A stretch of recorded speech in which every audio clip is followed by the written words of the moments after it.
Live here at Mining Disrupt. I told one of my partners here, Jay, I said, Jay, we always are there one way or the other. Oh yeah, we'll And here make we it. are, and we like it. Last Mining Disrupt, as a matter of fact, I was on the final panel, the Dear Elon panel, with a bunch of big guys. Just saw some of them. Of course, I have with me here brother David Porter. Yes. And he has come in direct from Portugal. How was the flight? The flight went really well. No delays. Not too bad of service from TAP Portugal. Not a bad airline. TAP Portugal. Yeah, TAP is good. I feel like as long as you're flying in the right class, you're good. So Mining Disrupt has emerged as one of the most foremost mining conferences in the world. They took the title, Yeah. And they have great companies here. Actually, I've seen some wonderful stuff already this morning. Unbelievable. As you know, Prasaga is here, one of our favorite companies. They're a new layer one chain. Yes. And they're doing it up, They have a couple patents, amazing stuff. For the object-oriented blockchain. And so there's some videos of David Bieberman, who is the CTO, talking about that on YouTube. So you can look it out on their Prasaga channel. Pretty interesting stuff, guys. It should change the way the blockchain is operating. Absolutely. Actually, it's the most exciting part. It's really going to change the space once everything gets out and operating. Developers are working on it now, and we're excited to see what they're going to really think about it, what they're going to take, what it's going to be able to do. We should be seeing smart city operations on Prasaga chain. That's right. So they have a nice booth here. We got the CEO in the house, Michael Holdman. He's going to be on stage shortly. As well as some big people. So we just came in. Obviously, I was in Comic-Con. I was at Comic-Con, which is pretty fun. Fun, right? Yeah. That's an eclectic crowd for you. Oh, man, it was pretty funny. Costumes. They were still all about the masks as well, which was kind of funny. But yeah, I mean, we see the link between metaverse and comic books. Like, it's coming in hot. It's coming in hot, and that link was, of course, what drove us to be there at Comic-Con. And you find some people kind of taking angles at that and working towards it, and maybe even selling NFTs. There were a lot of people selling. There wasn't a lot. No, not a lot. There was not a lot. So we were right about in our hunch, in our theory, that market is going to be huge. It's going to be huge. As you know, give it a year, 2 years, 3 years, they're all going to be NFTs, and they're all going to be in the metaverse. I mean, they have like 100 years of fan base going. It's pretty major. Yeah, it is cool. So we've over the years we've staffed a bunch of Comic-Cons between. My wife and I, of course, we have this staffing agency. David has worked with us as well over the years. So it was really funny to go there in person. Yeah. And see everything. I didn't see as many booth babes as I thought. I don't know if it's just a sign of the times. Well, you weren't staffing. Yeah, you're right. So yeah, that's pretty cool. We have. We'll be bringing some live interviews with us. There's a lot of brands here. Well, there's the new ownership of Mining Disrupt. It seems like they've done a wonderful job really keeping everybody involved. And also, it seems like they brought a whole new case of companies. As it was, right? So it seems like the other companies went ahead and re-upped. And then also they brought in a whole new crew. We're up on the second floor. Yeah. Right now. Yeah. First time ever. They've used the second floor. They're growing. And it's a 2-day conference now instead of a 1-day conference. Yeah, who would have thought? Yeah. So we're here. We'll be here for the next couple of days, and then we're out to LA. We'll be at the NFT Expoverse. I'll be on stage there for a bit, talking about how to move your content into the Web3 space, as well as working with some other people. I also do want to mention EcoWatt. EcoWatt is very important for the different companies that are here at Mining Disrupt because we're able to provide carbon credits for the miners, for the big miners. EcoWatt Energy, this one's going to be huge. It is. Our friend Thomas Puska, a really great guy, the leader of that company. He's in Hungary right now, headed over to Dubai. Of course, he's going to meet up with Joshua Hawley, our good friend over there at US Capital Global. Yeah, this is going to be huge. So keep tuned in to EcoWatt. Yeah, EcoWatt will be big. So, and US Capital Global, guys, we were able to put together a large 100 million fund for Prasaga with them. And so that is huge. It's going to be absolutely revolutionary for Prasaga, for the people that are building stuff on the Prasaga chain. Well, this is a huge opportunity, like you're saying, for people that are going to be building on the chain. There should be able to be provided funds to start doing this. And if you have the great idea and you have the developers, it's time to start negotiating with Prasaga. That 100%. So after LA, where are we going? I don't know, but LA is going to be huge. LA is so excited for huge. LA. It's hard to get past it, but I think we're looking into Toronto.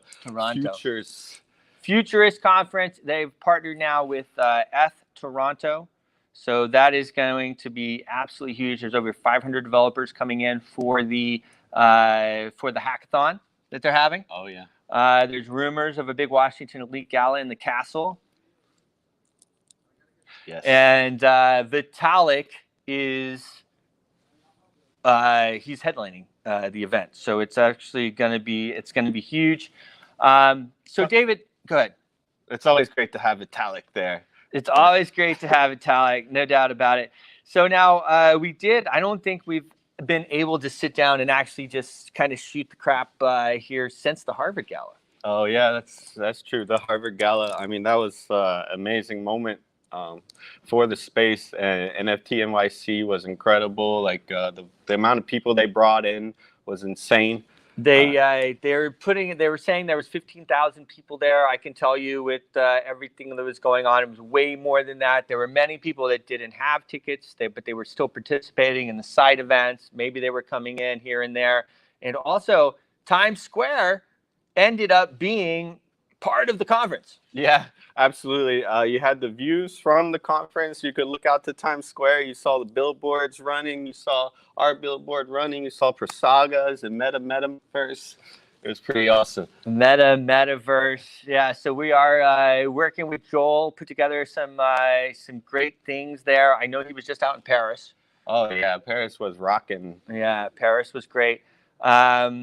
Yeah, it's just, interesting stuff, guys. We are tracking Burning Man as well. I've always wanted to go to Burning Man. Yeah, and they have Floating Man in the next few weeks, too. Oh, is that in Lieberland? Yeah. Floating Man. When is that? August, 11th or something like this. Amazing. Yeah. So he's already there, Vit. Okay. Yeah. President Vitt said he was gonna. I saw that post. Okay. I'm gonna be there for a little while. Yeah. He's camping out. I keep telling him that we need to just build the wall. We know how to do this. We know how to do this. You got to build the wall, and then make Croatia pay for it. No. Exactly. Croatia's gonna pay for the wall. Just watch. Yeah, after Harvard Club, though, I went back to Portugal, working on blockchainhouseportugal.com. It's coming together pretty well. A lot of work, but it's going to be so cool. You'll be able to pay in crypto, go spend some vacation time, or have workspace for your guys. There's a event space there as well. Nice beach town, a lot of fun. Always beautiful weather. So it's definitely a place you could gather the team and really work. Or just go and enjoy it. It'll be a sweet penthouse style with a beautiful rooftop 360 view of the city, the river, the water, the nice bridges. It's fun and eco-centric. So wait, tell us a little bit more about it. I know you've been doing a lot of work on it.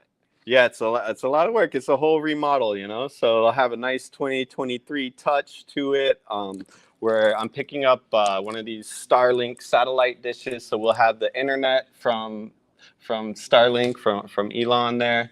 It's going to be pretty cool. We'll have miners running. We have computers set up to build metaverses, and we'll probably do some links between students that are into it, and a couple of things with the mayor there in town operating the restaurants. We'll be using blockchain cells and be able to do the whole system.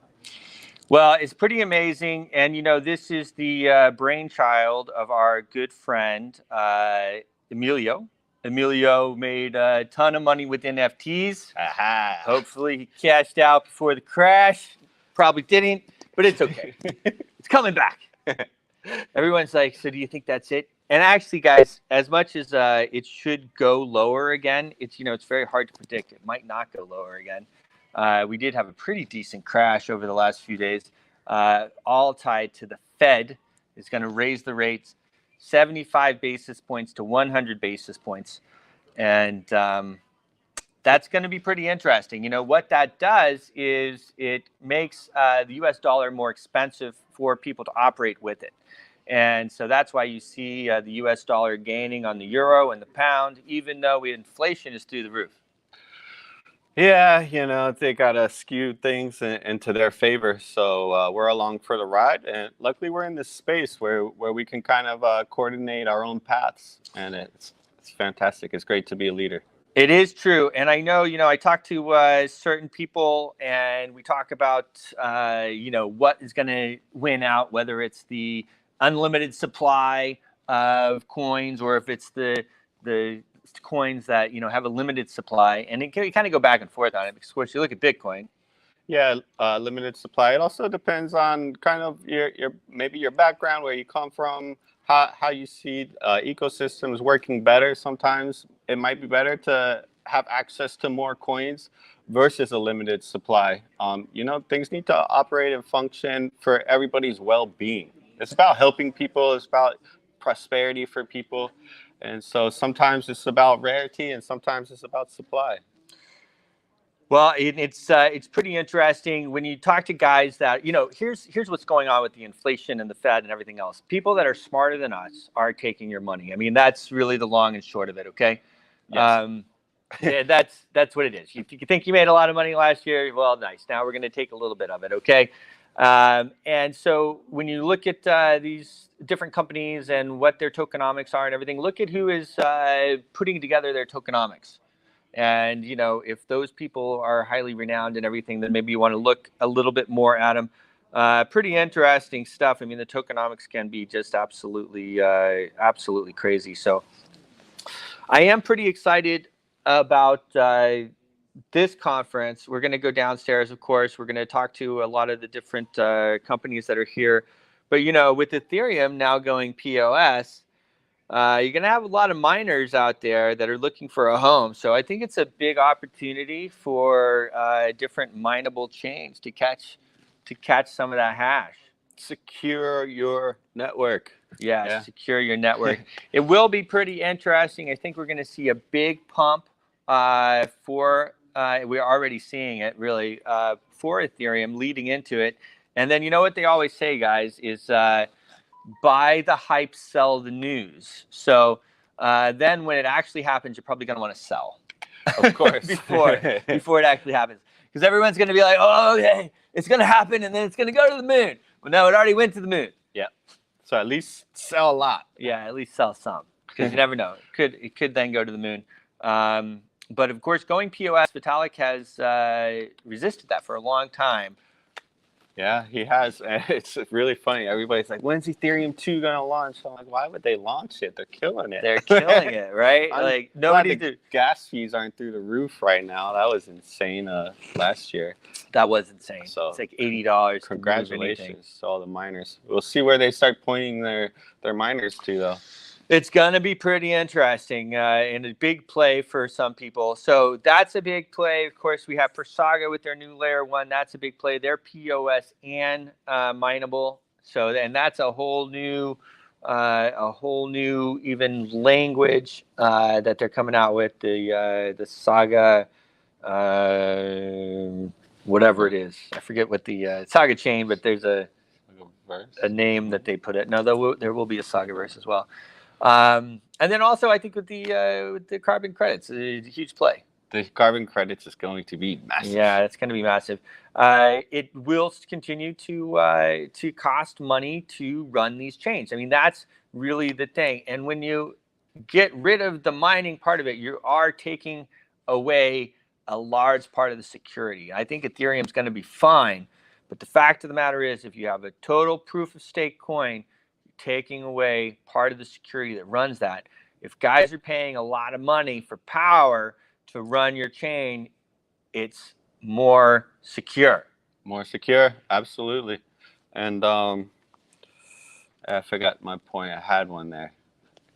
It's all right. So we're actually working right now on our 9-year-old chain as it is. Yeah, and it's still functioning. It's amazing. It is amazing. You know, those old mineable currencies, you almost can't kill them. No, because you can mine it and trade it for Bitcoin, and it's on several different markets. Like, it's awesome. And if the price goes low, then it's easier to mine it. If the price goes high, it's harder to mine it. And then it's time to sell everything you mined. It's a crazy ecosystem, actually, that mining mechanism makes. I'm a big supporter of it, which is one of the reasons why I think Mining Disrupt is going to continue to be such an important conference moving forward. And I do think that mining is going to continue to be also very important. And you can see a lot of that mining got transferred over here to the US, as a matter of fact. Oh, yes. Over the last little bit, as China really came down on the miners. It was kind of one of my points. That's what I was going to make, is we're so excited to be here with these companies and this network because there's huge money here. We're going to bring them in for Saga, and then there's energy companies here. We're going to bring them in for EcoWatt Energy. Yeah, it's good. I mean, it is good stuff. Pretty exciting. Miami's beautiful as well. This conference is a little bit to the west. We're obviously down by the beach where we normally are. I was gonna say, yes, it's not so bad down here. Yeah. Even in the summer, right now the weather's not extremely hot. On the beach, you always have the breeze. It's not. Home in DC, it's the swamp, you know, guys, and it's hot. It's like 100 degrees, and the wind that just sticks there, and you're like, It's actually like that the whole way down the East Coast, pretty much North Carolina, New York is the same. Everything is just hot, hot, hot. You get down here, you get the breeze, and it's if you're it's out on the island, if you come inland a bit, and you're screwed. He's right. He's right. A couple other things we're really excited about coming up. Of course, there's the conference in mid-September that is in a castle out in Germany, the Eternity, I think one. I'm really excited about that one. I think it's going to be great. We also have NFT London coming up from the same people that brought us NFT NYC. I think that is going to be absolutely huge. It's right there by Token 2049, and also there with the Blockchain Week. So there's a lot going on there. Of course, Art Basel back here in Miami, we're making a big play beginning of December 1 to 3. And then after that, there's a couple more immersive and NFT conferences. NFT Expoverse is actually going to be have their event here too. So, and I think we'll be back to Dubai maybe October, November. We'll hit a few moments there for sure. Dubai, we're back in Dubai for the Future Innovation Summit. Our friends there with Adnan and also Leonova. Miss Leonova there are doing a great job of putting on a great high-end conference. And so we're always supporting them, and we'll be back in Dubai for that, if not before. We're just waiting for it to cool down a little bit.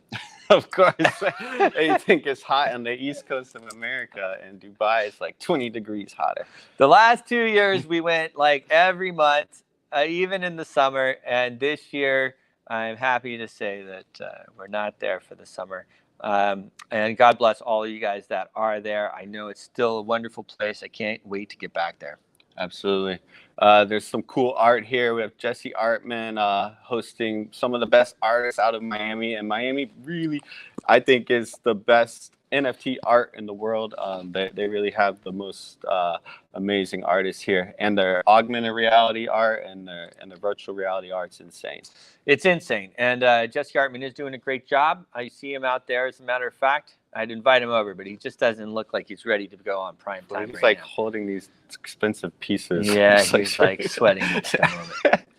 All right, never mind. He could use a hand, but we're busy right now. Yeah. But it's amazing, really, what's going on in the art space and the NFTs. I mean, it really has revolutionized how an artist can get paid. Yeah. The royalties Continuously that come from the art, it's given them a way to make money. I mean, they were always starving artists when I was a kid, and now Yeah. they're not starving. They have lots of Ethereum. The ones that made moves. Yeah, it's like, it's big. Do what you love. Our friend Sergey always is a fixture here in Miami. I mean, he's the coolest, and he has a space there downtown. Incredible things he does, and it's such a good feeling. Do what you love. I mean, the message. Do what you love. The message- message is amazing. Yeah. So, speaking of doing what you love, I'm going to circle back now to the Harvard Club, because I know we started talking about that, but it was so fun. It was a really amazing moment. People were at their best. Jay Moore's speech, you can find it on our bios there, on our pages. Really impactful, amazing speech he did.